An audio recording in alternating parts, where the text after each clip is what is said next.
bem-vindos a mais um evento da Escola do Legislativo da Assembleia Legislativa do Paraná, que está sendo transmitido pelas nossas redes oficiais, o Facebook, o Twitter e o YouTube. E também estamos ao vivo pela TV Assembleia, no canal 10.2 aberto e no canal 16 da NET Claro.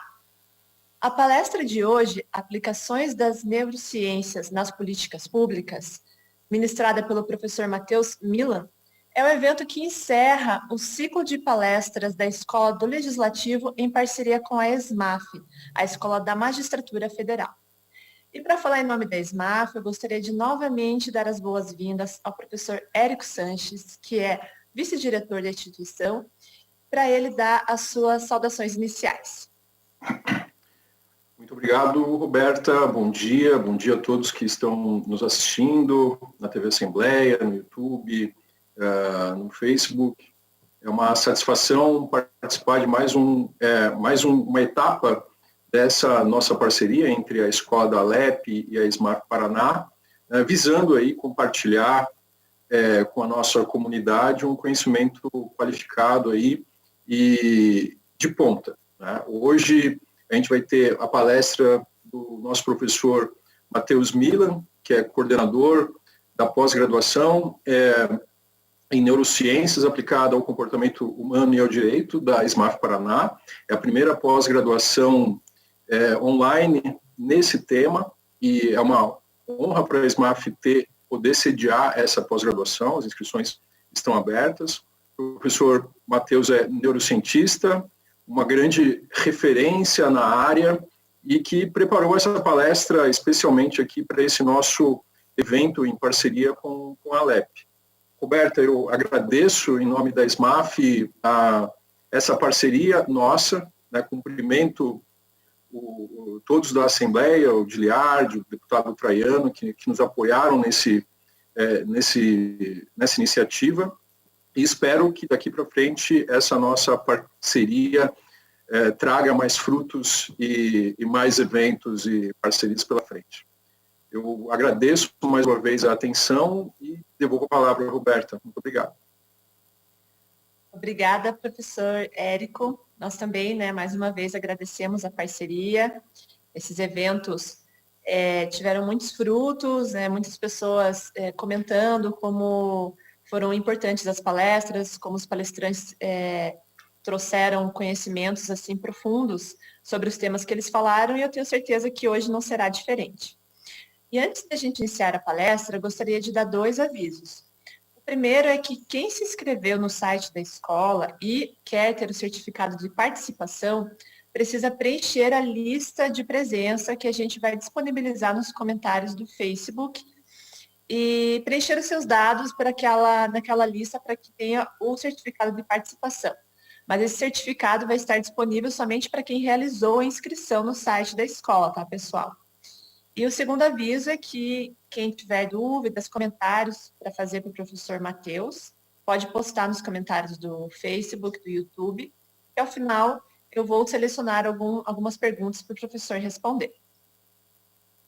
Então, a partir deste momento, para a apresentação da palestra Aplicações das Neurociências nas Políticas Públicas, ouviremos o professor Matheus Milan. Ele é professor e neurocientista, é especialista em neurociência e psicologia aplicada pela Universidade Mackenzie, de São Paulo.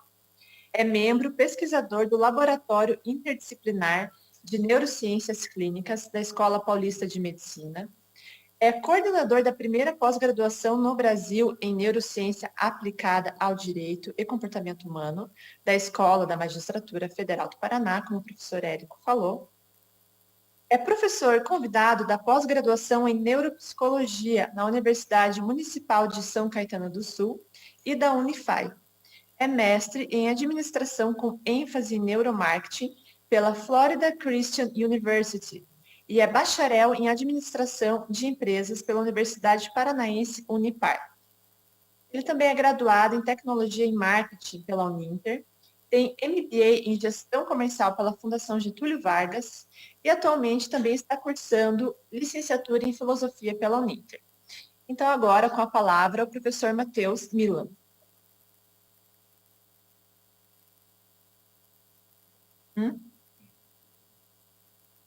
depois. Professor Matheus, você precisa... Não, o teu som não estava ligado, você pode começar agora. Estão me ouvindo? Sim, agora sim. Legal? Legal. Obrigado, Roberta. Obrigado, Érico, pelas palavras, pela apresentação. É um carinho, um sentimento de gratidão muito grande estar aqui presente, transmitindo esses conhecimentos da arquitetura cerebral, os conhecimentos da neurociência, das neurociências, aplicados às políticas públicas. Então, agradeço à Alep, à SMAF pela oportunidade, e você que está aí do outro lado da tela, no seu computador, laptop, no celular, assistindo, por favor, tenha ao seu lado, isso será fundamental, uma caneta e um caderno, uma folha. Porque ao longo das minhas reflexões, ao longo do compartilhamento dos meus conhecimentos, quando surgir uma ideia, quando surgir um insight, uma provocação, uma inquietação sobre os seus pensamentos, sobre os seus questionamentos e conhecimentos, anote. Isso será essencial para a promoção do que nós podemos chamar de aprendizagem. Hoje, como neurocientista, também tenho trabalhos focados na relação entre os alunos, os professores, os pais com a escola, no objetivo de desenvolver uma melhor aprendizagem, atenção. É fundamental que colocamos em prática esses nossos pensamentos. E a finalidade de uma aula como esta é você trazer para a sua realidade, porque eu não sei a sua profissão, não sei a sua área, como estará aberto depois esse vídeo para o YouTube, se você caiu aqui de paraquedas, tenha essa provocação de despertar essa curiosidade em buscar depois mais informações. Nesse sentido, é muito importante, como dica inicial para você, agente público ou você que trabalha em outra função, duvidar e questionar das minhas palavras.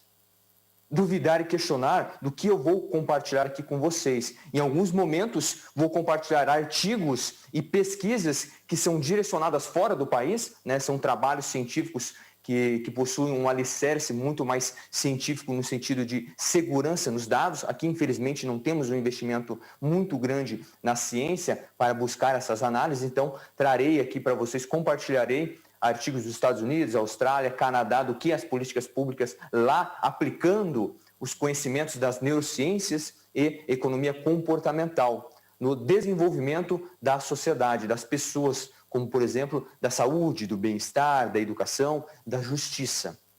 Então, por favor, peço aqui, com todo carinho, que você anote isso e depois, ao final, vamos trocar esses conhecimentos num bate-papo entre mim, a Roberta e o professor Érico. Legal? E para começar a provocação, num tema tão complexo, e como podemos aplicar isso no nosso dia a dia, na nossa prática, eu quero falar desse órgão que está aí dentro da sua caixa craniana. Alguns neurocientistas, pesquisadores, ousam dizer que é o órgão mais complexo do seu organismo. Alguns comparam essa complexidade com o nosso universo. Dizem ser um órgão mais complexo do que o entendimento do nosso universo.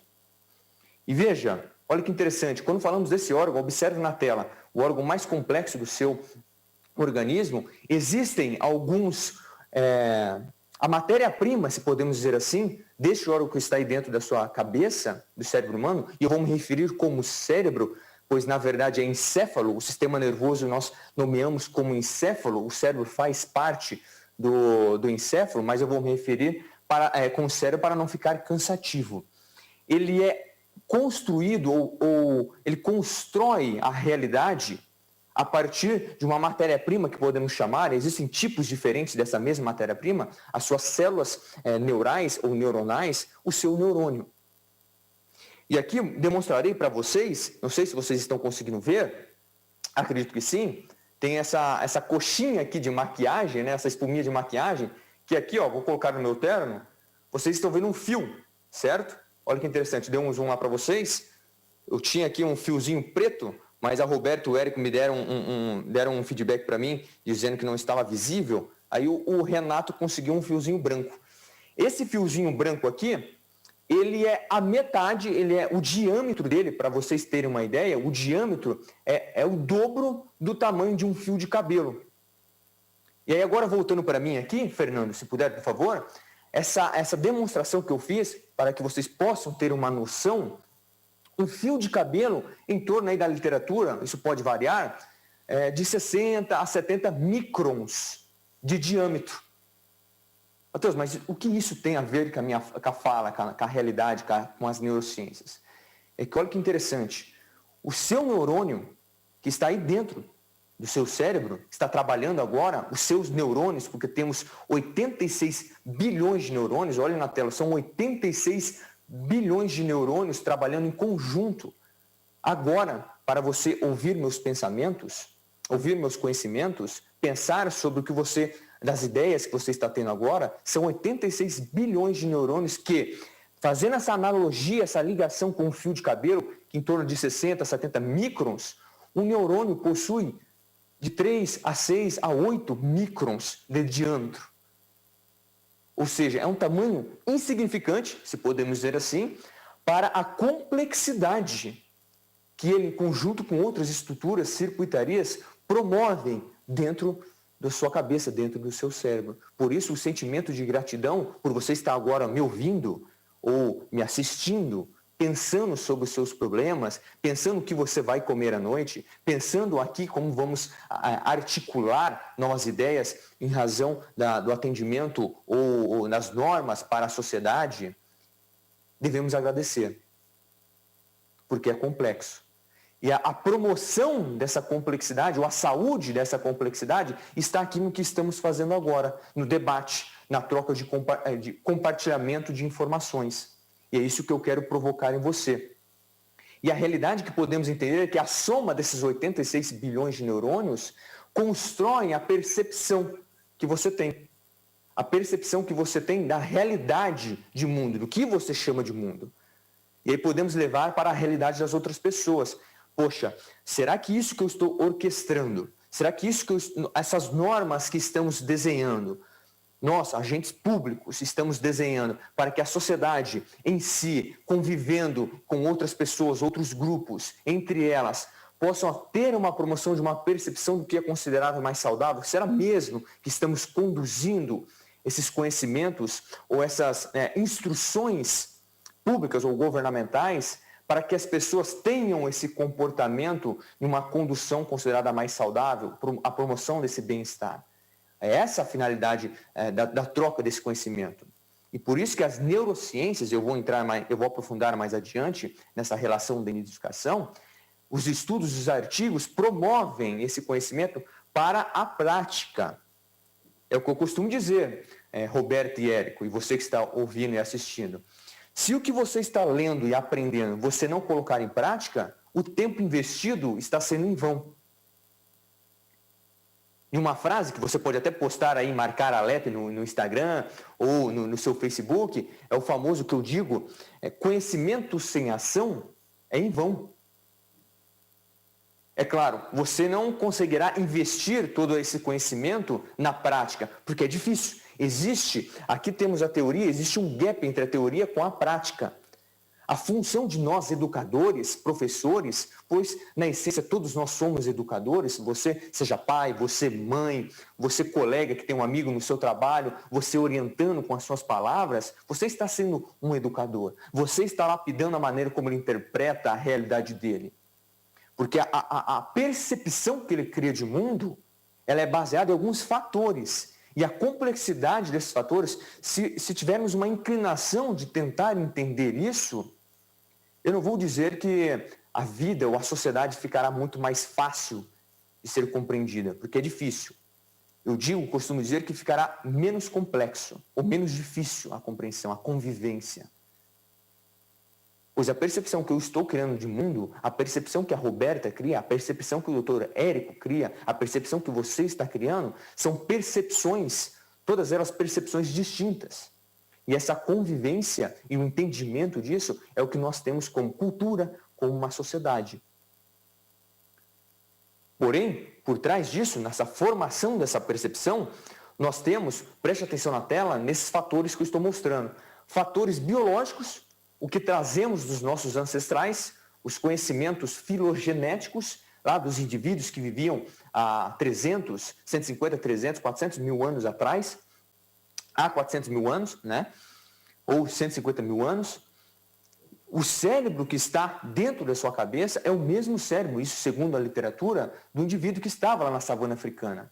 Há 150 mil anos, 180, dependendo da literatura que você buscar, há diferenças nesses números, mas enfim, vamos colocar uma média aí de 160, 170 mil anos a 170 mil anos, que agora, nessa realidade, nessa construção do desenvolvimento das tecnologias, da velocidade das informações, e aqui eu preciso fazer uma observação que não estamos na era das informações, mas sim estamos na era da seleção das informações corretas. Isso é importante reforçar, porque as informações estão aí, na internet, no YouTube, no Google, enfim, outros sites buscadores. Agora, nosso papel, reconhecendo isso, buscar as fontes. O que é, de fato, entre aspas aqui, verdade, até um assunto filosófico, né, buscar o que é a verdade, se existir. Enfim, a finalidade que você precisa entender é que a construção desses fatores biológicos vão se somar com a construção, preste atenção na tela, fatores psicológicos. Que esses fatores psicológicos somados com os fatores biológicos darão para você o seu estado afetivo, emocional, psicológico agora que você está percebendo. Porque quando eu, professor Matheus, iniciei a minha fala, automaticamente isso faz parte de um processo de categorização do nosso cérebro, processo de aprendizagem, você me julgou. Nós fazemos isso. E é interessante, Érico e Roberta, quando eu relato a minha profissão, professor neurocientista, as pessoas imediatamente julgam, poxa, você vai me analisar, vai julgar.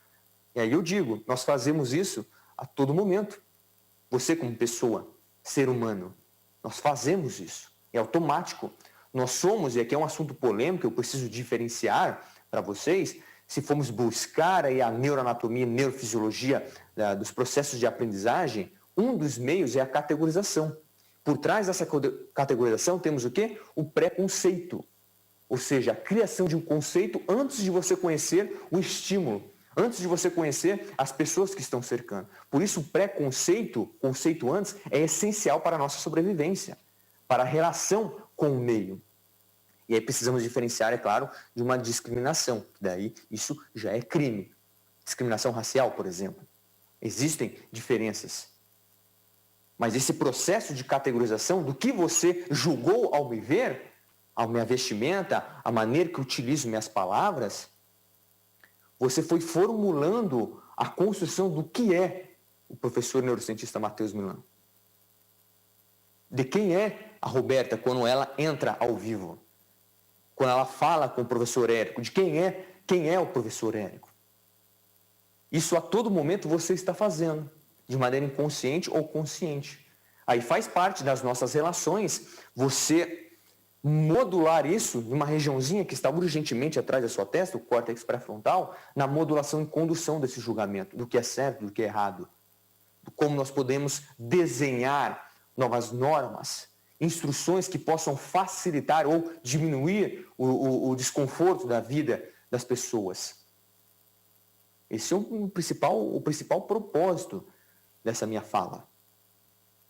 E é claro, temos o terceiro fator, preste atenção na tela, acompanhe, por favor, os fatores socioculturais. Somando esses três fatores, biológicos, psicológicos e socioculturais, você tem a percepção da sua realidade. Você tem a percepção do que você conhece como o seu self, o seu eu. E o papel desafiador do agente público é, como conhecendo essas realidades distintas, articular ideias para que em conjunto possamos viver em sociedade. Para que em conjunto possamos entender que o outro, sofrendo, passando por um transtorno, por exemplo, de ansiedade, algum tipo de transtorno mental, ou outros tipos de disfuncionalidades encefálicas, cerebrais, entender e reconhecer as limitações promoverão uma realidade maior em como podemos lidar com situações desafiadoras. Situações políticas, saúde pública, economia, consumo, educação, justiça. Opa, peraí. Mateus, eu estou entendendo então que a minha realidade já como cidadão, compreender isso, a construção do meu cérebro, como constrói essa percepção, é complexa e é muito subjetiva. Perfeito. Isso já nos dá o que eu chamo de humildade cognitiva, de você reconhecer que eu tenho as minhas limitações e a partir dessas minhas limitações vou promover orquestrações de ideias para facilitar a minha convivência. E vou levar para a nossa realidade aqui, você agente público, como podemos desenhar novas instruções comportamentais para as pessoas. Facilitar isso ou diminuir até então o desconforto. Isso é muito importante. Costumo dizer que nós, apesar de ter o conhecimento em relação a isso, precisamos entender que somos seres contextuais. É o que eu chamo de ter o conhecimento do fator senhor neuroconco. Mateus, o que significa esse fator senhor neuroconco? Né?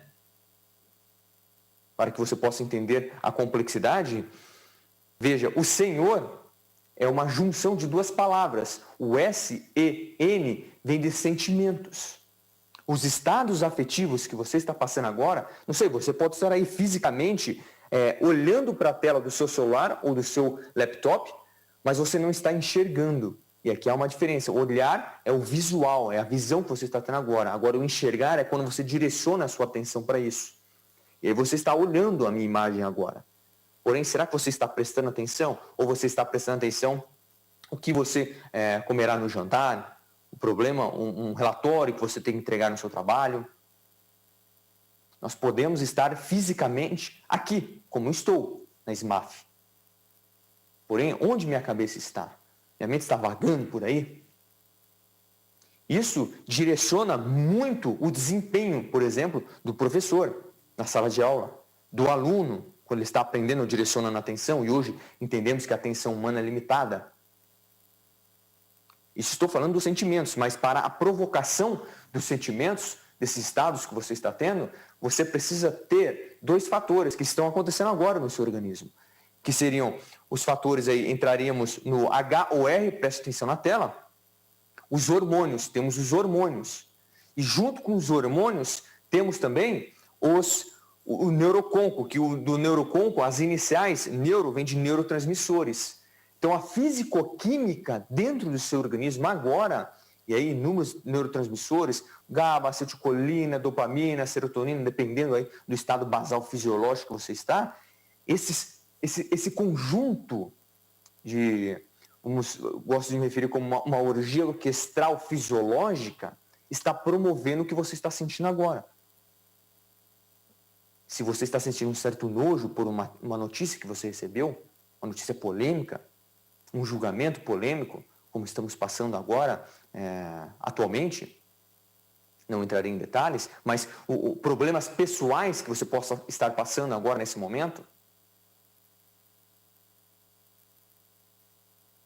Agora, não paramos por aí, porque do neuroconco, neurotransmissores, temos o com, como você pode estar vendo agora na tela, do contexto, o contexto onde estamos inseridos, e também, para fechar ali, o CO do neuroconco, a cognição. A união desses fatores complexos do seu comportamento, cognição, contexto, neurotransmissores, hormônios e sentimentos, esses fenômenos estão promovendo o seu estado que você está agora. Se você está prestando atenção em mim ou não.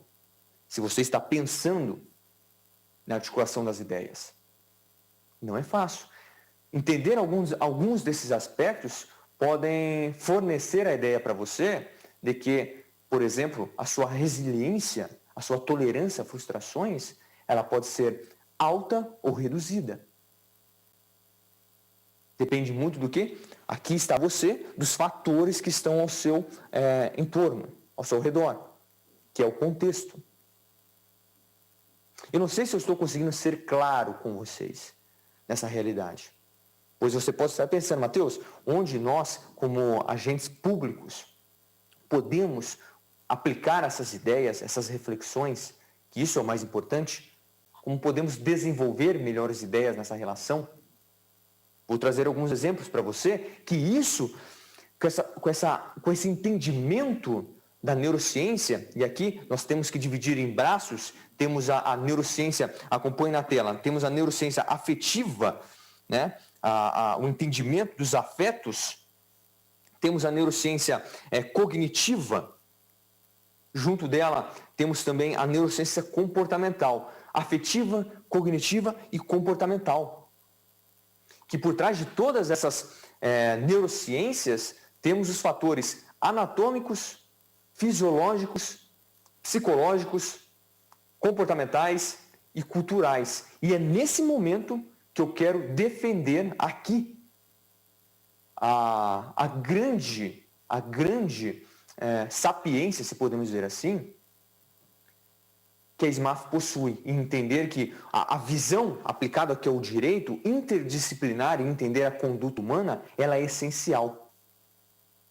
E aqui agradeço a representação da SMAF pelo professor Érico de estarmos lançando, sexta-feira, já faço um convite para vocês, eu não sei quando você vai estar assistindo, mas sexta-feira agora, dia 6 de novembro de 2020, vamos lançar a primeira pós-graduação online à distância, né, no Brasil, em neurociência aplicado ao direito e comportamento humano, trazendo essa visão interdisciplinar das neurociências, como eu mostrei para você nos slides, neurociência cognitiva, afetiva e comportamental, junto com a psicologia forense e economia comportamental, para que você, magistrado, você promotor, agente público, advogado, psicólogo forense, possa entender essa relação da teoria com a prática no dia a dia.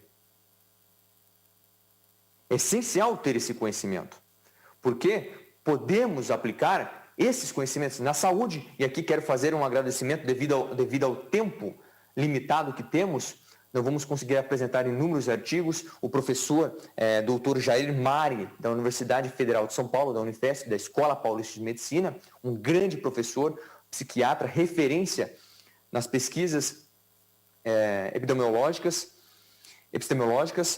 que promovem esses dados epidemiológicos para a promoção das aplicações dos entendimentos, por exemplo, dos transtornos mentais.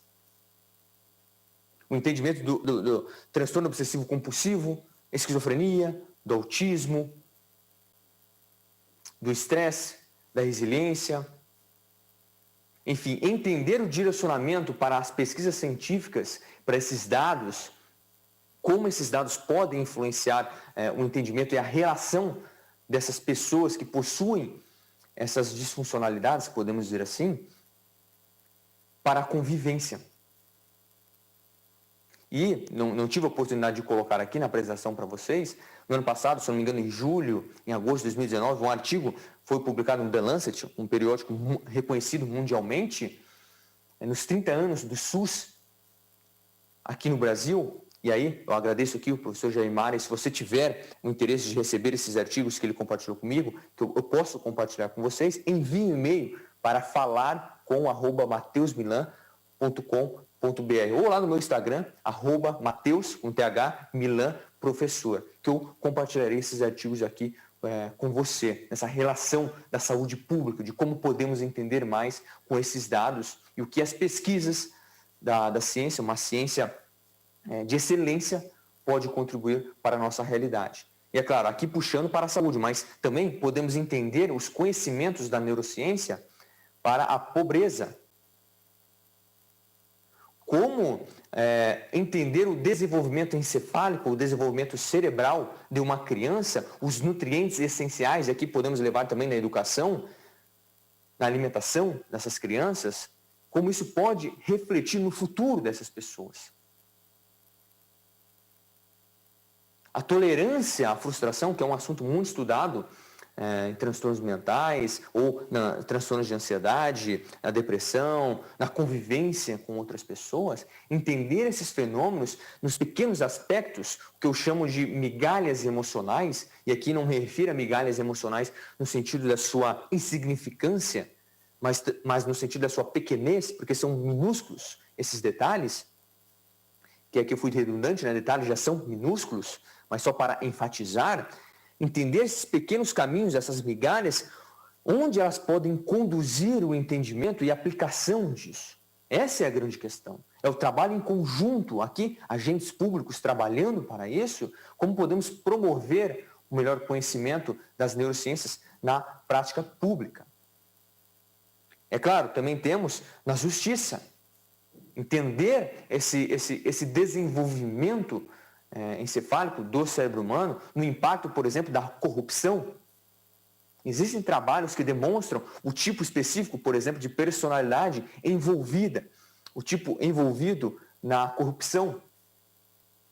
Como a psicologia, por exemplo, do testemunho ajuda a entender que, através das pesquisas das neurociências, que as memórias, elas são moduláveis. Não são idênticas a uma foto, uma câmera fotográfica que você tira, está lá estampado, impresso num papel. Não. A partir do momento que você vai evocando as memórias, você vai modulando. Você vai acrescentando ou tirando fragmentos daquela vivência de fato que aconteceu e como esse seu relato pode, por exemplo, influenciar o julgamento, a interpretação do magistrado, de um juiz. Ou como um juiz, o magistrado pode ser influenciado por uma conduta de uma interpretação de que de fato foi modulada, foi transformada. Como os vieses, as heurísticas podem ajudar a entender como nós, seres humanos, o nosso cérebro, os nossos cérebros, constroem a nossa realidade. E como essa realidade influencia nas próximas decisões, nos próximos comportamentos que temos. É claro, também não devemos esquecer da educação. São esses 4 pilares aqui que eu gostaria de compartilhar com vocês, de onde as neurociências na saúde, pobreza, justiça e educação, podemos direcionar nossa atenção. E eu espero que você, agora, nesse momento, esteja escrevendo ou relatando possíveis ideias, que caso não tenhamos tempo aqui, você pode compartilhar comigo depois. Terei um carinho, uma alegria imensa em fazer isso junto com você.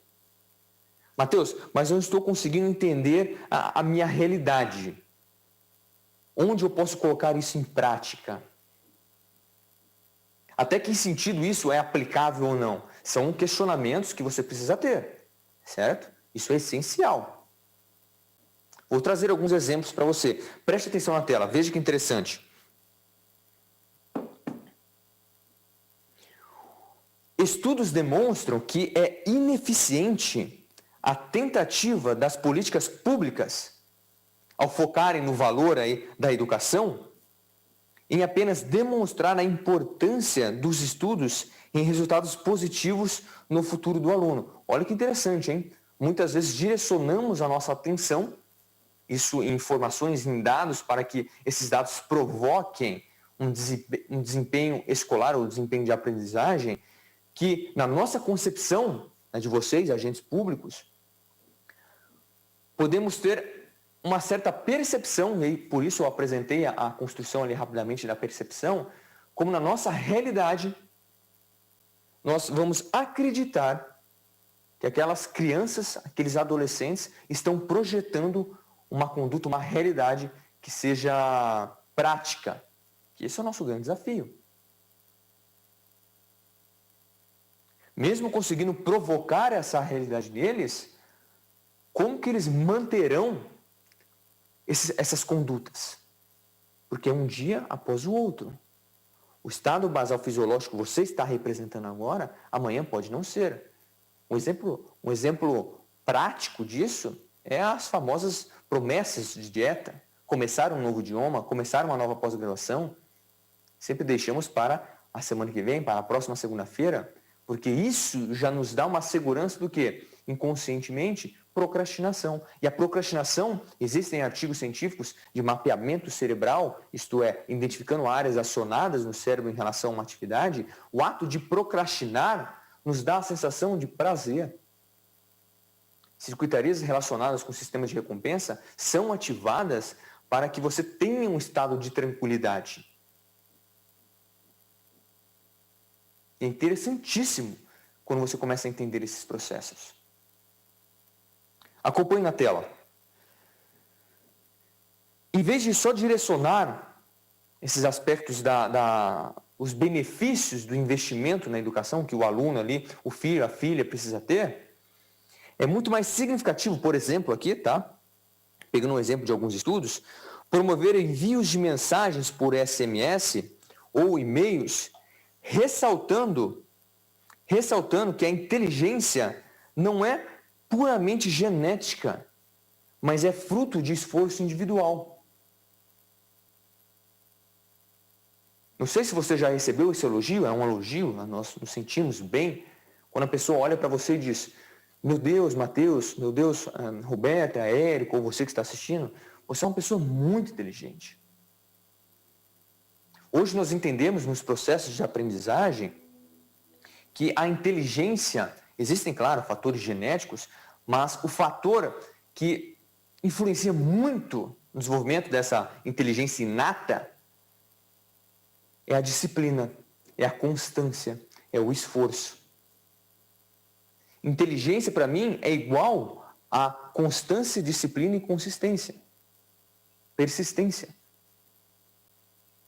Que a partir disso, como você vai projetando a sua visão, você vai plastificando o seu cérebro. Como assim, Mateus, plastificando o seu cérebro? Você vai envelopando o cérebro? Um plástico? Não. O plastificando é no sentido de plasticidade. Você vai modulando, que a partir daqueles 86 bilhões de neurônios, e aí podemos direcionar só na camada mais desenvolvida do cérebro, se buscarmos uma visão da neurociência e da psicologia evolutiva encefálica, temos os córtices. A camada mais desenvolvida na evolução do cérebro, aproximadamente aí, se eu não me engano, 16 bilhões de neurônios. Quando você vai se estimulando e se expondo a ambientes novos, contextos diferentes, por isso viajar é muito recomendado, estudar uma nova língua, você vai modulando, você vai plastificando, consequentemente, o desenvolvimento da inteligência. Que não significa sabedoria. Que é o que você faz, o conhecimento é o que você faz com essas informações. E quando você aplica para a sua vida e tem aprendizagens com isso, aí estamos falando de sabedoria. Não sei se você está percebendo como essa complexidade da formação da nossa realidade e da prática que temos em nossas condutas, você agente público, ela é modulada dia após dia. Investimento de atenção com tolerância à frustração, exposição de estímulos novos, novos projetos, novas ideias que podemos direcionar aí para a sociedade. Uma das grandes questões é como faremos isso. E não é que de mão beijada, não existe isso. Não existem fórmulas mágicas para isso. É através de experimentos científicos, da construção desses diálogos, dessas aulas que estamos fazendo aqui agora, nesse exato momento, das anotações, da troca de conhecimento, pegar conhecimentos da geografia, da história, sociologia, do direito, das neurociências, da biologia, filosofia, a mãe aí de todas as ciências, e em conjunto ter uma estruturação mais alicerçada sobre a conduta humana, sobre o comportamento humano. Isso é essencial. Que vamos voltar lá no início da minha fala. Reconhecer as nossas limitações. E aí você já está praticando a humildade cognitiva. E saber que sim, existem limitações, você possui limitações, eu possuo limitações, estou possuindo limitações, vou reconhecer essas limitações e o que eu posso fazer com elas. Esse é o suprassumo, vamos dizer assim, do autoconhecimento. E veja, acompanhe. Uma pesquisa realizada com 6.500 alunos do ensino fundamental e ensino médio em Chicago encontrou 3 conclusões interessantes, trabalhando essas ideias. Demonstrar incentivos que possibilitam perdas pode gerar muito mais resultado do que os que promovem ganhos. Olha que interessante, hein? Isso, quando estudamos, buscamos na evolução da nossa convivência, e aí na neurociência e psicologia evolutiva, sabemos que é inato o que chamamos de viés de negatividade. O ser humano direciona muito mais, e isso também é encontrado em outras espécies, mas especificamente aqui para a nossa, o ser humano inclina muito mais a sua atenção ao negativo. a promoção de pensamentos catastróficos em relação ao que é aquela minha conduta, aquela norma, se eu cometer isso, quais serão os reflexos que eu terei, as consequências. Quando o ser humano toma consciência disso, não vou dizer que a vida dele transforma totalmente, mas se torna menos desconfortável, porque ele começa a ter a consciência das responsabilidades. Mas entramos em outro fator, que é o fator contextual. É bonitinho estar aqui discutindo comigo, recebendo os meus conhecimentos, dialogando comigo depois, teremos essa oportunidade, mas amanhã você estará num outro estado basal fisiológico. E essa promoção disso, no conforto agora da sua casa, no seu trabalho, não sei se você está em home, enfim. Nesse conhecimento, será muito mais útil quando você precisar dele. Aquele momento de estresse, de raiva, que você está pronto para mandar a pessoa para aquele lugar, mas não, você tem o controle, respira. Técnicas hoje de respiração reconhecemos que são essenciais para essa regulação top-down, que chamamos, ou seja, do cérebro, dessas áreas mais desenvolvidas do nosso cérebro para aquelas regiões mais, vamos dizer, subdesenvolvidas na evolução. Entender isso é essencial para nós nos conhecermos como seres humanos e as nossas relações, as nossas decisões. E além desse viés de negatividade, também relacionado a isso, temos o que chamamos em heurísticas e vieses, no estudo de heurísticas e vieses, a aversão à perda.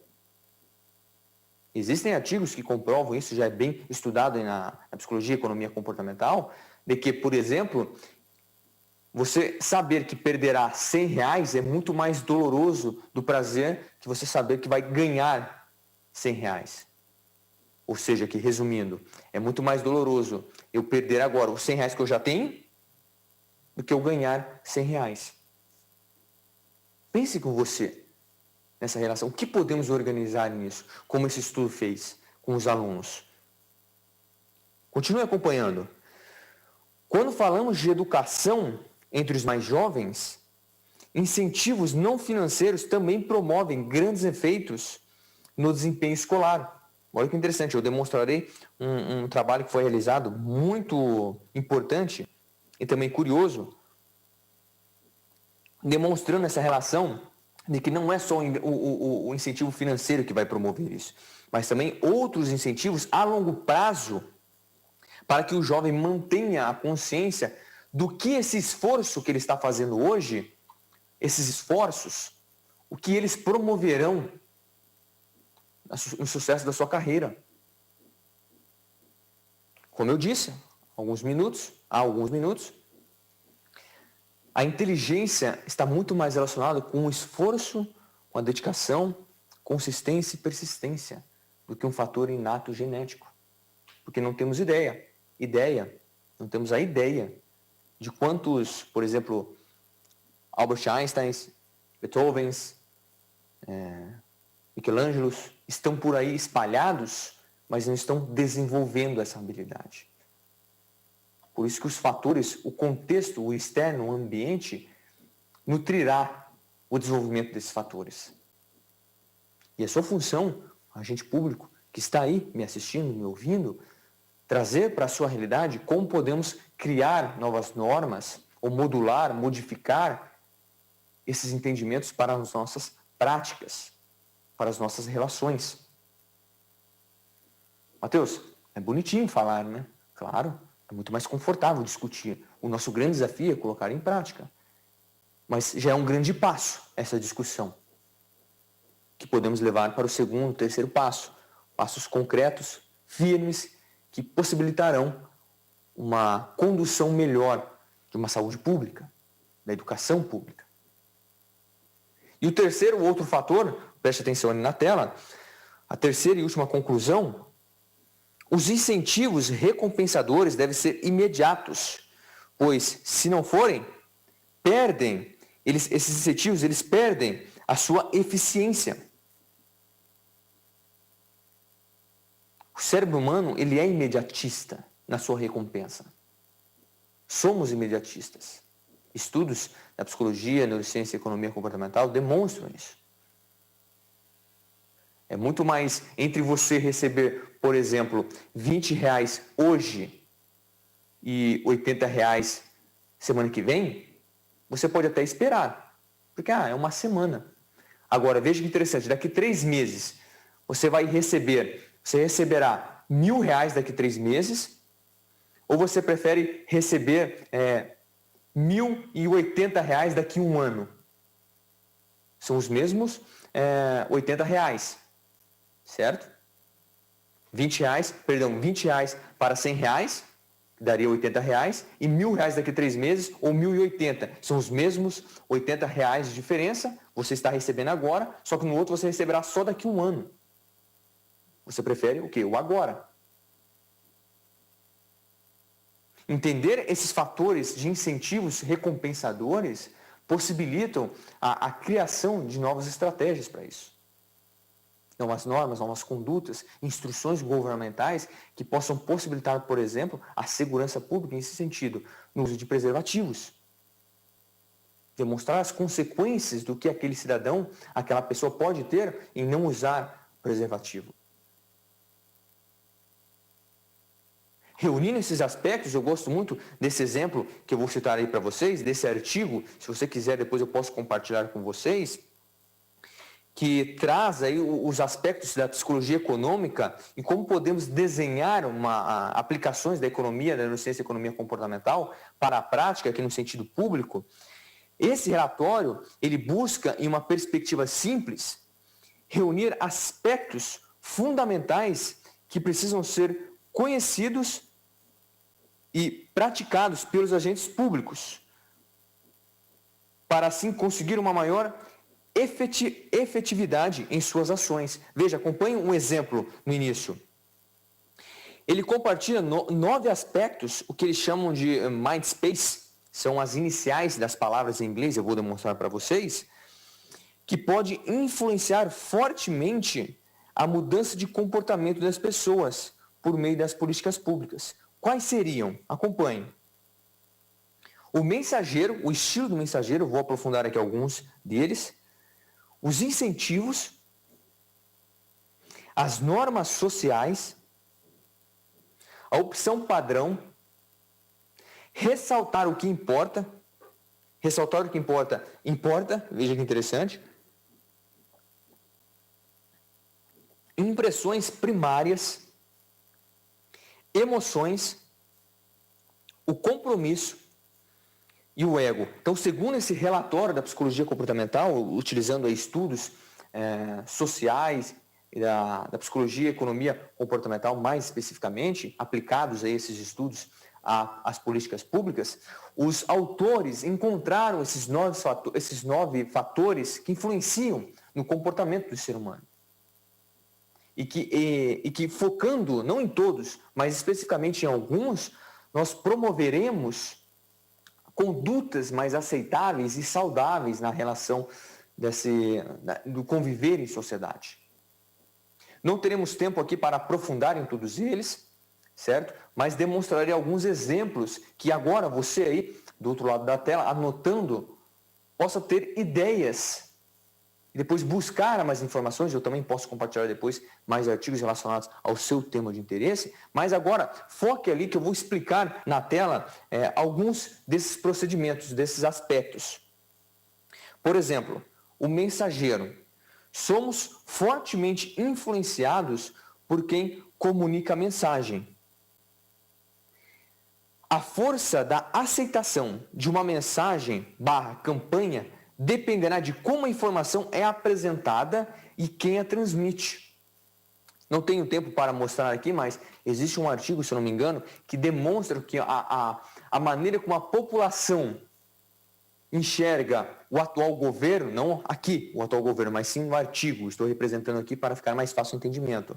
Como aquela população que estava sendo investigada enxergava o governo atual daquele trabalho, onde estava sendo feita a pesquisa, a reputação das informações compartilhadas pelo governo, pelo aquele estado, estamos aqui fazendo referência ao estado do Paraná, isso sofre muito fortemente em como as pessoas terão aceitação àquelas instruções, seja, por exemplo, o uso do cinto de segurança, hábitos alimentares saudáveis, uso de preservativos. Olha que interessante. Isso conta total fator em como nós, seres humanos, criamos essa empatia do mensageiro, daquela pessoa que está transmitindo a mensagem. E aí você pode pensar, Mateus, mas quais seriam as ideias que podemos promover nas políticas públicas? Vou compartilhar um exemplo com vocês. Veja que interessante, continue acompanhando. Por exemplo, programas de prevenção de obesidade e doenças relacionadas à obesidade, realizados em 2 escolas canadenses, aplicaram essa perspectiva do mensageiro. Quando as informações sobre a qualidade da alimentação, as informações eram compartilhadas pelos alunos mais velhos, que foram treinados pelos professores, aos alunos mais novos, o efeito da mensagem foi muito mais significativo. E assim, resultando em uma maior aceitação da prática de hábitos alimentares mais saudáveis. Olha que interessante.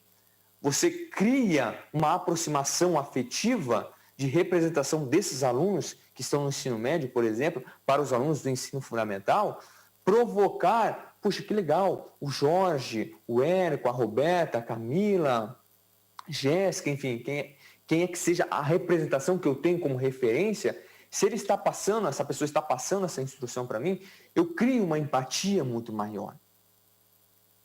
E até os próprios professores treinam esses alunos, nesse caso aqui desse estudo, para se tornarem mensageiros mais afetivos e, consequentemente, aceitáveis.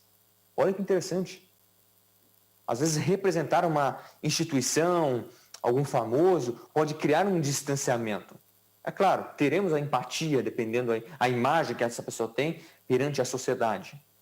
Mas trazer algo, um objeto, uma pessoa, uma representação mais próxima da realidade daquele cidadão, torna a mensagem muito mais eficaz. Porque somos seres empáticos. E aí temos o outro fator, acompanhe, o incentivo. Como o governo utiliza os fundamentos incentivadores, modulará a motivação estrutural da mudança de comportamento. Olha que interessante, hein? Continue acompanhando. Com os estudos das neurociências e psicologia comportamental evolutiva,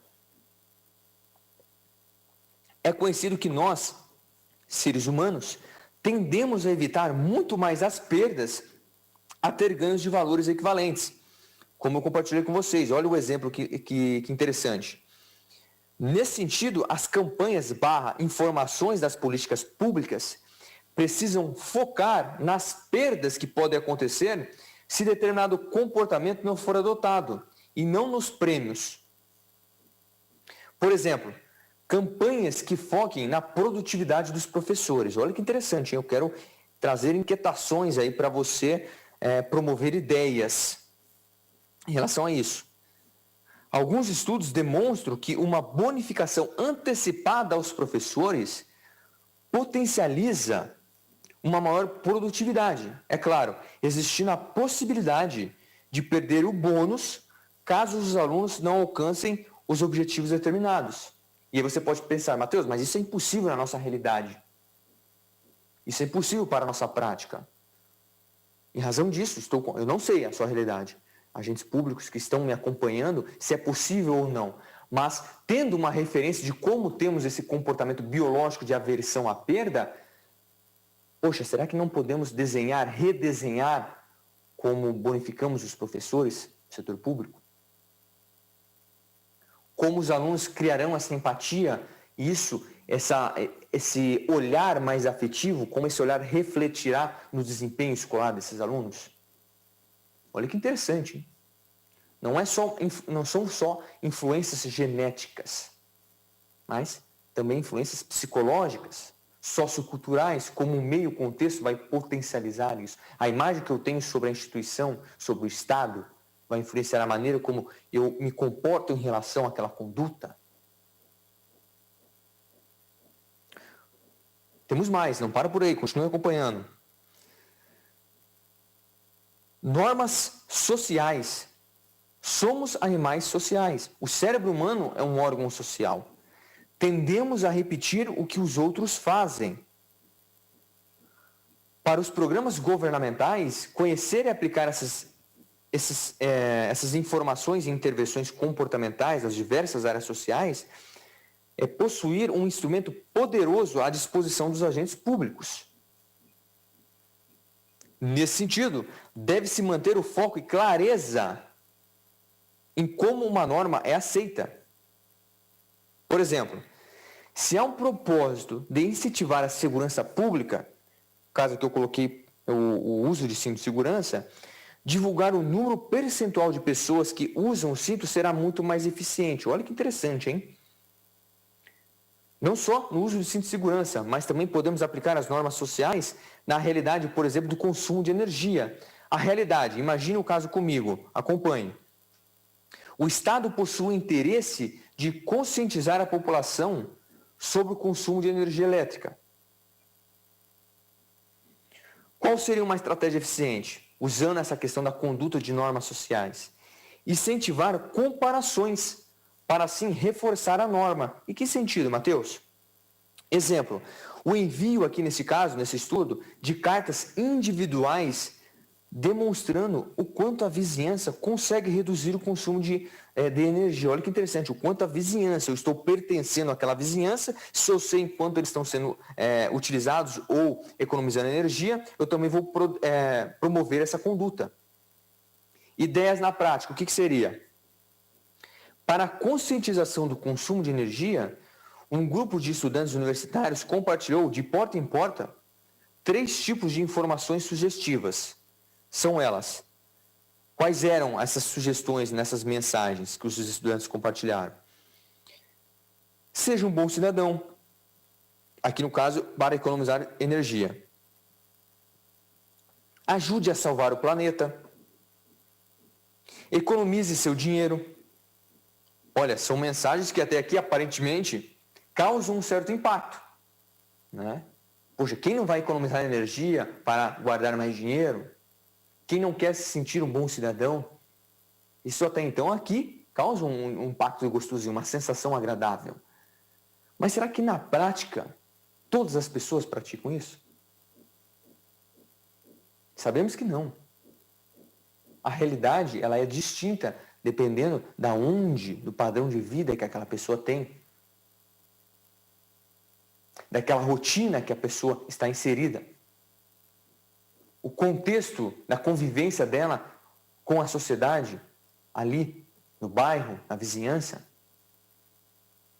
São, novamente, migalhas emocionais que vão construindo a realidade daquela pessoa para ter determinado comportamento. E assim, esse seu comportamento influenciar outros comportamentos. Seja do filho, da filha, do marido, da esposa, a pessoa como um profissional, um gestor, os vizinhos, o tio, a tia, o avô, a avó. E quais foram os resultados? Acompanhe, olha que interessante. Com essas 3 mensagens que estão aparecendo na sua tela. Junto com essas informações, seja um bom cidadão, economize energia, economize dinheiro, solicitavam que as pessoas desligassem os aparelhos de ar-condicionado e utilizassem mais seus ventiladores, com o objetivo de economizar energia. E qual foi o resultado? Vamos ver. O que você imagina? Com muita surpresa, nenhum desses apelos promoveu um efeito significativo na redução do consumo de energia. Olha só que interessante, hein? Isso pode estar balançando agora as estratégias passadas, anteriores, que utilizávamos para a promoção dessas campanhas. Mas não para por aí, continue acompanhando. Porém, um 4º tipo de apelo foi sugerido. Olha que interessante. Com o entendimento de que as pessoas validam e seguem as normas sociais, isto é, a imitação do comportamento alheio, o grupo de estudantes informou a 4ª informação, né? O 4º apelo, que seria: os vizinhos do bairro também estão ligando seus ventiladores e desligando seus aparelhos de ar-condicionado. E aí vem a pergunta, qual foi o resultado? Seguindo essa 4ª sugestão, a redução no consumo de energia foi extremamente significativa. Olha que interessante, hein? Mudanças no vocábulo, ali nas palavras, na relação do pertencimento, eu como cidadão na sociedade, a minha vizinhança, meus vizinhos estão praticando, Se eu não estou praticando isso, eu já penso, eu estou trazendo um prejuízo. São aí inquietações que podem passar na cabeça da pessoa. Porque, apesar de existirem as leis, aqui nesse sentido de normas sociais, é mais uma construção social do que eu considero legal, interessante eu praticar em respeito a mim e respeito ao outro. E aí voltamos àquele fator chave que eu citei, que eu admiro muito, uma virtude humana da humildade intelectual, humildade cognitiva. Porque a partir do momento que você pensa sobre você, das suas limitações, e o respeito, a autoadmiração, o autorrespeito, nisso você automaticamente está respeitando o próximo. Nessa convivência, nessas normas sociais. Mas temos mais. Não aprofundarei todos, certo? Mas também temos a opção padrão. Tendemos a permanecer no status quo. Assim, quando já temos uma opção pré-determinada, optamos por ela, seguimos aí o fluxo das opções pré-definidas, se estiverem já pré-selecionadas. Ressaltar o que importa. A atenção humana é fortemente influenciada pelo novo e o que parece revelador, né? O que desperta contraste, seja cognitivo e visualmente, isso desperta a nossa atenção com o contraste da nossa realidade. E eu quero que você vai aí trabalhando nas ideias mentais o que podemos utilizar desses conhecimentos. Impressões primárias. Os nossos comportamentos e decisões são frequentemente influenciados por aqui pistas inconscientes, detalhes, informações de um linear que não é perceptível à nossa consciência, e isso influencia as nossas decisões. E aí podemos entrar em vieses heurísticas nas nossas decisões e relações. As emoções, os nossos estados emocionais em contextos específicos, eles podem moldar poderosamente nossas ações. E aí eu já relatei a questão da diferenciação dos seus estados basais fisiológicos aqui, agora e amanhã serão outros esses estados, a promoção disso. O compromisso, nós investimos um grande esforço em nos manter consistentes com nossas promessas públicas e ações recíprocas, como nós afirmamos esse compromisso e aplicamos esse comprometimento, esse compromisso, né? O que temos em relação a isso, se é viável ou não para nós. E aí podemos também entrar no último desses nove aspectos, o ego. Temos uma tendência natural de agir por caminhos que nos transmitem uma sensação de bem-estar sobre nós mesmos. Nós gostamos de elogios, nós nos sentimos bem quando estamos em um local que nos recebe muito bem. É agradável isso para as nossas relações. É agradável para como vamos projetando nossas ideias, nossas decisões, nossos pensamentos.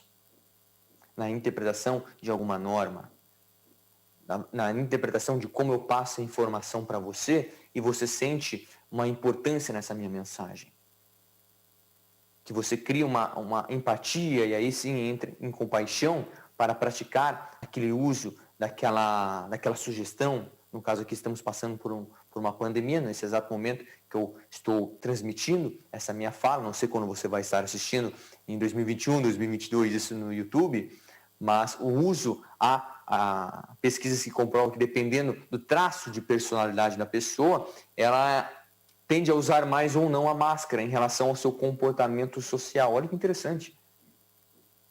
Entender como lidar com esse tipo de pessoa, isso pode ser com você mesmo aí, na sua realidade, as pessoas que convivem ao seu redor, é importantíssimo para as nossas relações. E a construção dessa realidade, do que percebemos, de como vamos pensar e projetar as nossas decisões, articular isso, existem regiões específicas dentro do nosso cérebro que projetam isso. Mais especificamente, a região que eu já falei dela, que está urgentemente atrás de sua testa, o córtex pré-frontal, aqui de ladinho, né? O córtex frontal e especificamente a região de Brodmann 10, que é o córtex pré-frontal que está aparecendo agora na sua tela. Essa regiãozinha que está aparecendo na sua tela, córtex frontal, e aqui tem várias regiões que compõem essa estrutura, ela possibilita, não sei se você já está estressado, se você está cansado, mas a redução, uma das funções dessa região é o controle do comportamento impulsivo, controle inibitório, que nós sabemos que hoje é limitado. Você acorda, vamos imaginar uma situação hipotética, você acorda, sabe aquela pessoa que nem acordou já pensa em deitar, nem levantou já pensa em deitar, né? Está lá cozida embaixo da coberta, está gostosinho, confortável, num estado basal fisiológico, e aí ele acorda, escova os dentes, toma um banho, vai lá, toma o seu café, escova os dentes novamente, coloca a roupa, vai para o trabalho, ela vai acordando lentamente, né? Tem pessoas que, eu vou até falar baixinho aqui, pode ser que ela não acordou ainda, né? Só está fisicamente assistindo, mas a cabeça ainda está cochilando, pensando ainda na cama. Enfim, no início do nosso dia, esse autocontrole nas decisões, na arquitetura de planejamento de ideias, dessa função dessa região, está em um nível agradável, aceitável. Mas dependendo dos estímulos, ao estresse, às pessoas, ao ambiente tóxico, das pessoas que circulam ao seu redor, vamos perdendo essa capacidade de regular esse comportamento inibitório. É um exemplo. Aqui relacionado também às funções executivas, muito estudado na neurociência cognitiva e as suas aplicações na educação. É fantástico isso. Um exemplo na sua realidade, você que está seguindo, por exemplo, uma dieta, e aí eu não gosto de utilizar dieta porque está manchado no senso comum, acreditando que a pessoa está fazendo um sacrifício. O ideal é identificar isso como uma reeducação alimentar e como podemos reeducar os nossos filhos, as pessoas que convivem com nós, ou na saúde pública, na educação, na merenda, enfim. Ter uma reeducação alimentar, tendo conhecimento disso, você entende que no final do dia, se o seu dia for estressante, você chegará em casa às 7, 8 horas da noite, e o que você fará? Você vai abrir a geladeira, você tem um bolo de chocolate e uma salada, você vai pegar o quê? A salada, é claro. Obviamente não, né? Você estressado com um dia tenso, você vai no bolo de chocolate. Ou se você não gosta de doce, você vai na lasanha. Você vai pedir uma pizza. Porque essa região responsável por esse controle de impulsão, ela está mais, entre aspas, frágil, ou com uma energia, uma compensação de energia menor. Ela foi desgastada ao longo do dia, se podemos dizer assim, para ficar mais fácil a assimilação do conhecimento. E é interessante porque quando nós temos um entendimento, nós podemos levar, por exemplo, para a realidade da educação dos jovens. A maturação, a maturidade emocional de regulação de decisão dos jovens, essa região específica, ela não está madura o suficiente para ele ter o controle e projeção das consequências daquele ato que ele terá hoje, por exemplo. Nesse artigo aqui que eu estou compartilhando para você, que está aparecendo na sua tela, no The Lancet, um periódico reconhecido mundialmente, os autores fizeram um contorno de estudos fisiológicos, anatômicos, históricos, econômicos, de mudar o que entendemos sobre a adolescência. E aí eles definem a adolescência, eles promovem essa articulação de mudança da idade dos adolescentes. Veja que interessante. Uma definição ampliada e mais inclusiva de adolescência é essencial para o enquadramento adequado de leis, políticas sociais e sistemas de serviço em termos de desenvolvimento. Em vez da idade de 10 a 19 anos, uma definição de 10 a 24 anos corresponde mais de perto ao crescimento do adolescente e aos entendimentos populares dessa fase da vida. Olha que interessante entender sobre isso. Veja a proposta aqui deles, né? Essa parte eu tirei do artigo. Estender essa visão, essa amplitude da adolescência entre 10 a 24, a 25 anos, porque essa regiãozinha que eu mostrei para vocês, o córtex pré-frontal, ela não está em seu ápice da maturação encefálica. E aí ele não tem essa projeção futura do que as decisões, as escolhas que ele está fazendo hoje, o adolescente ali com seus 17, 18 anos, o reflexo disso afetará ele no futuro. Isso é polêmico. Aqui, como vocês, agentes públicos, pensar nessa relação de como isso em sociedade, no desenvolvimento da educação do adolescente, até na justiça criminal, Como podemos interpretar isso? A conduta daquele jovem e como ele absorve essa realidade. É importantíssimo entender isso. É um debate interessante, que eu quero provocar essa inquietação para vocês. Porque veja na tela, essa regiãozinha que está urgentemente atrás da sua testa, no adolescente, promover essa distinção de 17, 18 anos para um aumento de 24, 25 anos, tem pessoas que aceitam, defendem ou não, enfim, é um debate saudável que precisamos ter, porque existem artigos científicos comprovando isso. Essa região que está aparecendo na sua tela, em roxinho, em lilás, enfim, o córtex pré-frontal, ela recebe em comportamentos impulsivos ou de busca de prazer, inundações desse neurotransmissor que reconhecemos como dopamina. Existem outros, mas mais especificamente a dopamina, para a busca do prazer, está relacionado nessa busca, saindo ali do núcleo accumbens e da área tegmentar ventral, são regiões subcorticais que estão abaixo ali do córtex, essa área mais desenvolvida na evolução encefálica. Elas, olha que interessante, como no adolescente não está desenvolvida, bem matura, a maturação não está desenvolvida, ela é inibida. Olha que interessante. Se você tem a área responsável pela inibição, ela está sendo inibida, você tem o quê? Uma desinibição. E aí o adolescente, por isso, é muito mais impulsivo. Não estou dizendo aqui que todos são, mas a relação desse controle dos impulsos, a regulação disso é muito menor. E aí ele tem uma conduta que, na nossa percepção, como adultos, julgando, é mais aceitável e mais compreensível de pensar, nossa, mas por que você fez isso? Você não pensou nas consequências? Ele pode até pensar, mas ele não tem essa sapiência de modulação pré-frontal para controlar isso e criar essa projeção no futuro. Veja que interessante, estou compartilhando com vocês um artigo recente, em julho de 2020, como a Holanda está mudando essa percepção para a maioridade penal, por exemplo.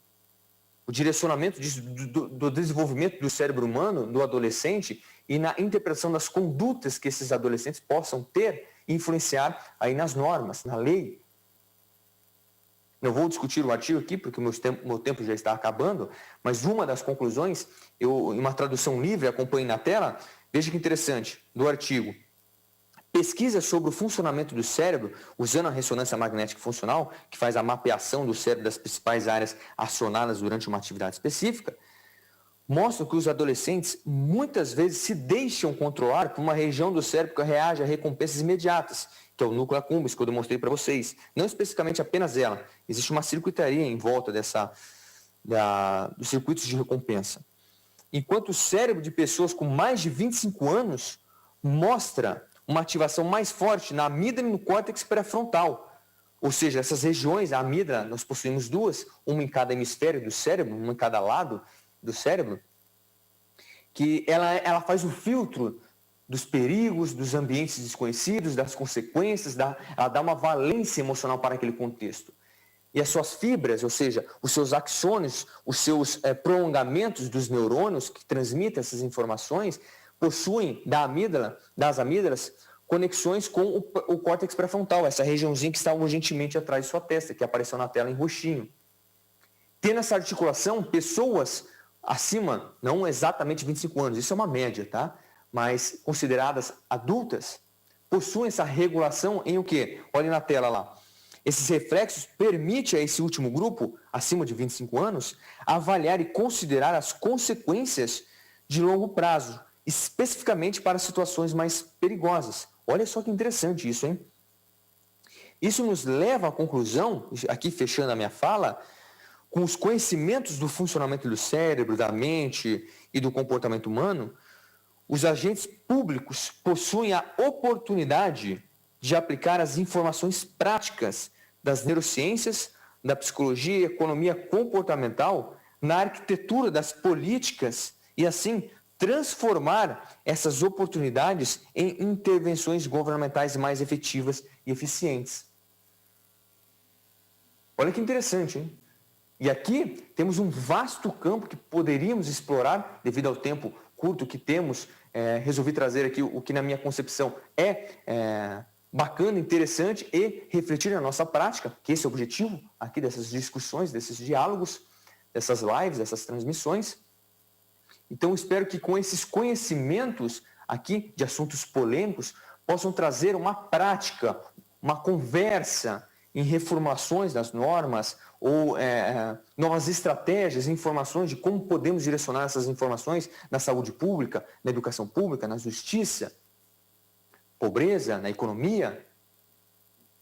E aí, como eu demonstro aqui na tela para fechar, nós podemos ter aqui, no caso, na minha área, por exemplo, a neurociência e a psicologia aplicada ao consumo, ao entendimento do consumo e marketing, o comportamento do consumidor, das pessoas no hábito de compra, inteligência ou consciência emocional, gestão e liderança, educação e saúde, motivação e mudança de comportamento, ética e moral, resiliência e otimismo, são essas N áreas que vão promover aí um maior engajamento de como podemos direcionar a nossa atenção, de como podemos direcionar as nossas estratégias para a promoção da saúde pública, da educação pública, enfim, das N áreas que possuímos nessa promoção de uma sociedade muito mais saudável, uma sociedade que tenha uma convivência muito mais aceitável e prazerosa. Aqui eu quero, então, agradecer muito a SMAF e a Alep pela essa oportunidade de levar um pouquinho desse conhecimento das neurociências para você que acompanhou, investiu o seu tempo nesses aí 77, 83 minutos comigo aqui. Então, muito obrigado, Roberta e Érico, por disponibilizar essa oportunidade para mim. Gratidão, muito obrigado.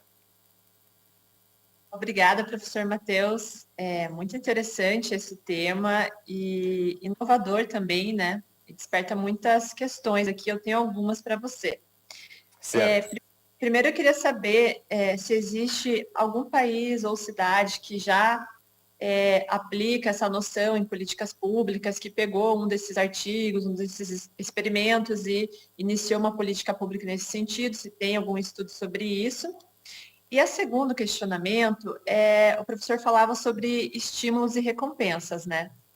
E eu acredito que alguém que aprendeu muito bem isso foi as redes sociais, né? O Instagram, o Facebook, o YouTube, trabalham com notificações que geram para você ali um estímulo, e vem o like, a recompensa, e as pessoas estão acostumadas com esse tipo de estímulo e recompensa que as redes sociais proporcionam e que, inclusive, está sendo debatido até que ponto isso está sendo bom, ruim para as pessoas, para os adolescentes, principalmente. E também existe uma questão ética também em você utilizar esses estímulos, né, do cérebro, das pessoas que, por exemplo, existe esse debate sobre o Facebook, por exemplo, ou YouTube, de mandar, os algoritmos mandam vídeos que específicos que vão... agradam a pessoa, né, apenas. Exatamente, daí vai criando essa ilusão de que aqueles vídeos, aquelas ideias estão reforçando aquilo que a pessoa já acredita, que é uma tendência também da pessoa em procurar informações que ela já acredita, que ela já sente que conhece, que ela está familiarizada, a questão da seletividade da informação. E daí eu pergunto, né, em questão no governo, as políticas públicas, como que o professor vê a ética para utilizar também essas questões de você estimular tendências das pessoas? Porque o professor falou agora sobre criar um ambiente mais saudável, de convivência na sociedade, etc. Então, tem estímulos que vão promover uma questão saudável, mas tem estímulos que podem promover uma questão não saudável, como promover a polarização de ideias que tem acontecido agora em função dessa seletividade de informações, essa tendência das pessoas e também potencializados pelas redes sociais. Então, qual é o papel do governo, dos governantes em utilizar esses recursos, né, de utilizar estímulos das pessoas, esses estudos, mas também não abusar desses estímulos, não abusar desses estudos para que não seja uma questão de manipulação, para que tenha ética na aplicação das neurociências nas políticas públicas. Roberta, obrigado pela sua pergunta, as perguntas, né? Tentarei responder aqui todas. De fato, começando pelo início da sua pergunta, a relação de se alguns países já praticam, sim, tanto que naquele formulário, um relatório que eu demonstrei como exemplo de como esses mensageiros, esses fatores, influência, as emoções, o contexto, podem influenciar. Se eu não me engano, os Estados Unidos, o Canadá, a Austrália trabalham muito fortemente nisso.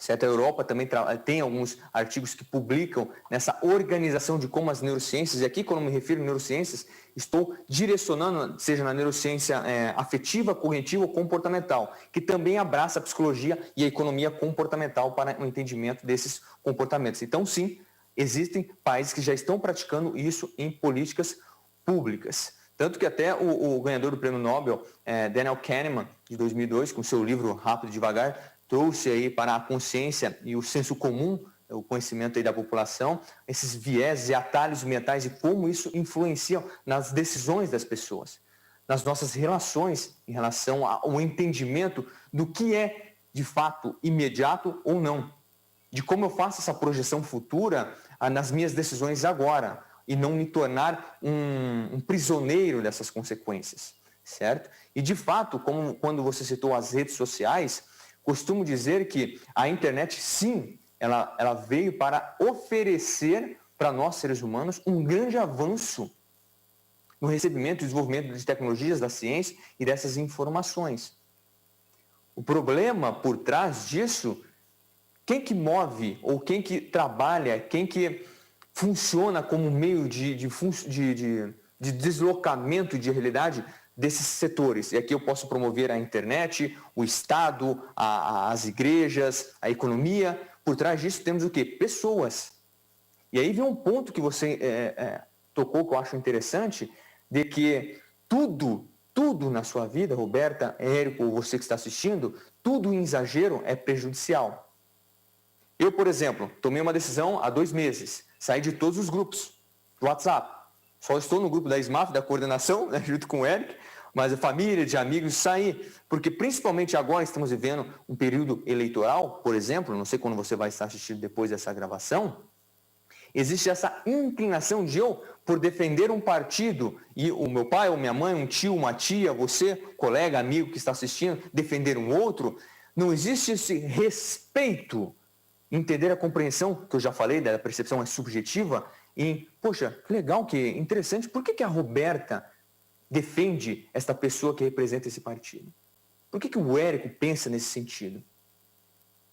Isso é inflamatório quando você não tem essa percepção, porque entramos num dos mais perigosos vieses que os seres humanos possuem, que é o viés da confirmação. E os algoritmos das redes sociais trabalham isso fortemente, Roberta e Érico. Porque como você citou, Roberta, eu começo a receber informações que eu acredito que são informações que estão sendo aleatórias, mas pelos algoritmos das redes sociais, da tecnologia em si, para ela está sendo benéfico porque, poxa, eu estou agradando o Mateus. E para mim, eu estou tendo uma perspectiva de que, poxa, as pessoas estão confirmando o que eu realmente acredito. E aí você o quê? Cai no viés da confirmação. Você busca informações, sejam fatos, realidades, que comprovem a defesa da minha crença. E aí você ignora a existência dos outros mundos, a existência das opiniões distintas. É muito fácil, né, entender que quando você concorda com o meu ponto de vista, temos uma convivência mais agradável. Mas lembre-se, o ponto de vista é a vista de um ponto. Existem milhares de pontos. E esse debate que estamos fazendo aqui, não sei, deixa o seu comentário aí depois, você assistindo depois no YouTube, caso tenha tempo, o que você pensa nessa realidade, nessa discussão? Porque uma das inflamações nas relações sociais, Roberto e Érico, eu penso que quando você senta para conversar com alguém que você não conhece, ou você pegando um Uber no aeroporto, num café, a pessoa já começa perguntando o início da conversa em um caminho errado.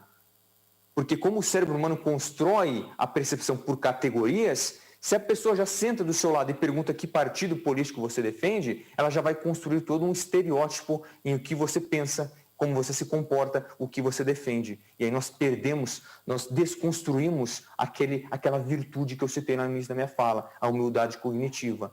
Você não tem que concordar com o partido que eu defendo. Eu jamais em aulas, em palestras, em cursos, compartilho um partido que eu defendo ou uma ideia que eu defendo. Eu compartilho os meus pensamentos, porque os meus pensamentos conduzirão as suas ideias para que você pense se de fato é correto pensar o que você pensa. Se de fato é certo pensar e defender o partido que você defende, as ideias que você está pensando. E aí tem essa questão da humildade e autocrítica, de perseguir isso e ir se modulando, se estruturando nessa relação, que é um grande desafio. E aí é parte das políticas públicas criar essas regulações de como controlar isso.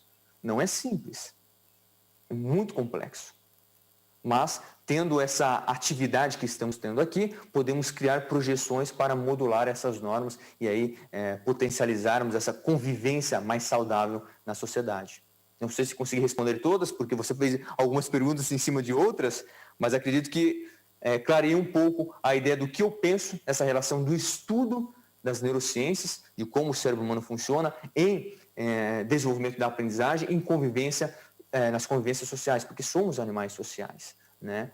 Só porque você defende um partido, você começa a compartilhar só os benefícios de acreditar e defender esse partido, ou votar nesse partido, e aí o que você faz?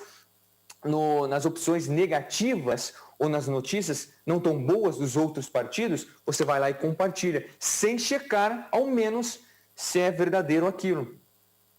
E já no seu lado, quando defende os seus pensamentos, você não quer nem saber se é verdade ou não, você está compartilhando, inflamando essa discussão, que não é uma discussão saudável, que quando falamos em discussão, infelizmente o senso comum tem uma conotação negativa, se podemos dizer assim, de discussão ser uma batalha e que tem o ganhador e o perdedor, ao invés de enxergar isso como uma visão construtiva. Poxa, eu estou tendo um diálogo aqui com a Roberta e com o Érico, e o que eu posso aprender nessa percepção que a Roberta está tendo ou que o Érico está tendo?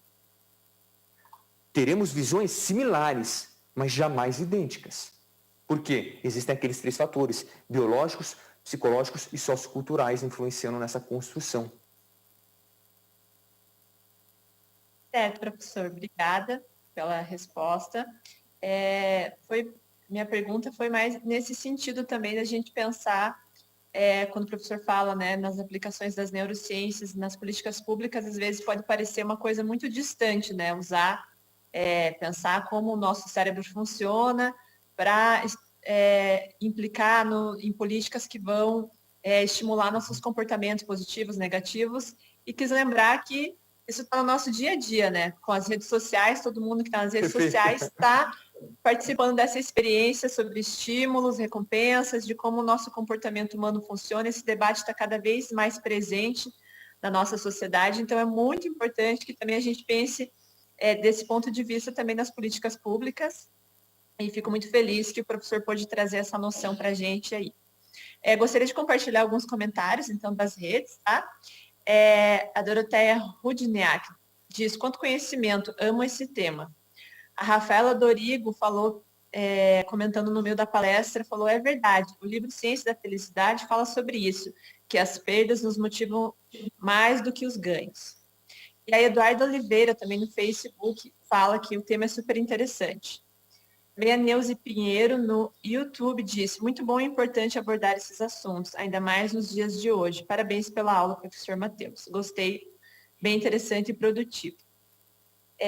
Então, eu gostaria de agradecer, né, mais uma vez a palestra do professor Matheus, dizer que com essa palestra nós estamos encerrando, então, o nosso ciclo de palestras da escola em parceria com a ESMAF. Dizer que foi muito produtivo todas essas palestras, os temas abordados foram muito atuais, né? Tanto o tema da reforma da Previdência com a professora Melissa, sobre as inovações legislativas em direito animal com o professor Vicente, e agora finalizando com o professor Matheus, que também trouxe um tema aí super atual e que eu acho que também é um tema que vai ficar muito mais permanente, né, nas próximas discussões, no futuro. Acho que é o tema do futuro mesmo, esse daí. E agradecer mais uma vez, então, em nome do professor Érico, a ESMAF, pela parceria que nós formamos, dizer que com certeza nós pretendemos ter mais trabalhos em conjuntos, palestras, outros projetos em parceria. E queria ressaltar também que você que está nos assistindo e perdeu as outras palestras, elas estão disponíveis no canal do YouTube da Assembleia Legislativa, então você ainda pode ter acesso a essas outras palestras que foram feitas aqui em parceria com a ESMA. Então, mais uma vez, eu agradeço a participação de todos que estiveram conosco aí nas últimas palestras, que nos acompanharam no Facebook, no Twitter, fizeram comentários, perguntas. Obrigado por nos acompanhar. E também você que está em casa assistindo pela TV Assembleia, também muito obrigado pela sua participação, pela sua presença, pelo seu prestígio aqui para as nossas palestras. Espero que essas palestras tenham acrescentado mesmo um conhecimento para você e que possa continuar buscando conhecimento aí através da Escola do Legislativo da Assembleia. Então, é isso, encerro. Agradeço mais uma vez ao professor Matheus, professor Érico e todos vocês. Tenham todos um bom dia.